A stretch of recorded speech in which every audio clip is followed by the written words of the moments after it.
Hello বন্ধুরা, কেমন আছো সকলে? আশা করি ভালো আছো। আজকে তোমাদের সাথে আমি আমপানার শরবতের রেসিপি শেয়ার করব। চলো কি করে বানাতে হয় চটজলদি দেখে নিই। আমপানার শরবত করতে লাগছে আম, এখানে চিনি নিয়েছি, এখানে জলজিরা নিয়েছি, বিট নুন, এমনি সাদা নুন আর সামান্য একটু গোলমরিচ নিয়েছি। আমটাকে ভালো করে পুড়িয়ে নেব।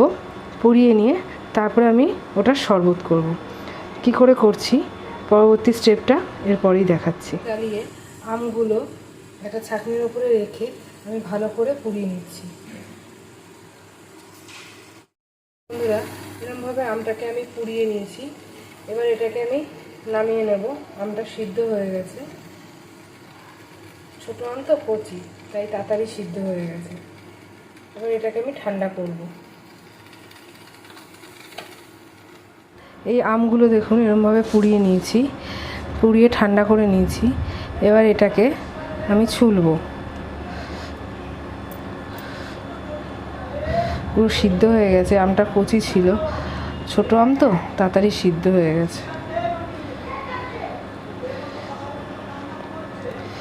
ভালো করে ছুলে নিয়ে তারপর স্টেপটা আপনাদের দেখাচ্ছি।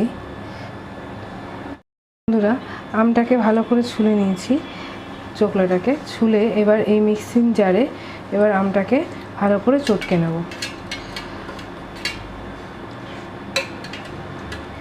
আপনি যদি চান এটাকে করে নিতে পারেন, ছাঁকনিতেও করে নিতে পারেন। আমি ডাইরেক্ট করছি। এই যে আঠিটাকে ফেলে দেবো।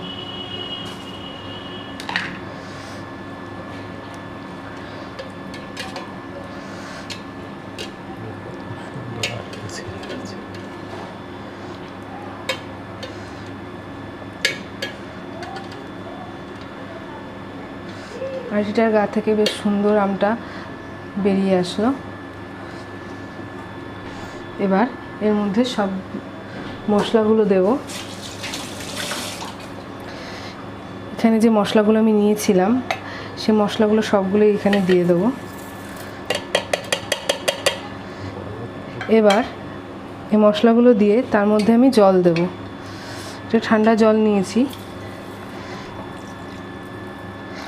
প্রথমে একটু অল্প জল দিয়ে এটা এবার মিক্সিতে ভালো করে ব্লেন্ড করে নেব। ব্লেন্ড করে তারপরে এই যে ভালো করে ব্লেন্ড হয়ে গেছে। এর মধ্যে এবার আমি একটু সামান্য জল মেশাবো। আপনি যত গ্লাস করবেন সেই অনুযায়ী জলটা মিশিয়ে নেবেন। খেতে দারুণ হয়, আর গরমে এটা খেলে পেটটাও ঠান্ডা থাকে, শরীরটাও ঠান্ডা থাকে। গরমে এখন যা গরম পড়েছে তার জন্য আমপানার শরবত একটা খুব ভালো জিনিস। আমি গ্লাসগুলোকে একটু ডেকোরেশন করে নিয়েছি। এবার এর মধ্যে আমি ঢালছি।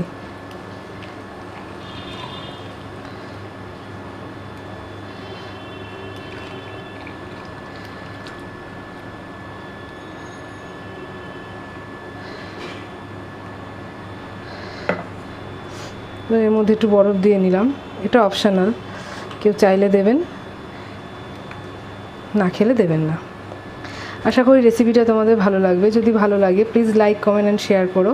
আর চ্যানেলে যারা নতুন বন্ধু আছো প্লিজ চ্যানেলটাকে সাবস্ক্রাইব করে দিও। দেখো বন্ধুরা, এরমভাবে গ্লাসের মধ্যে আমপানাটাকে ঢেলে নিয়েছি। এরম করে সাজিয়ে পরিবেশন করেছি তোমাদের সামনে। বাড়িতে প্লিজ একবার ট্রাই করে দেখো, আশা করি ভালো লাগবে।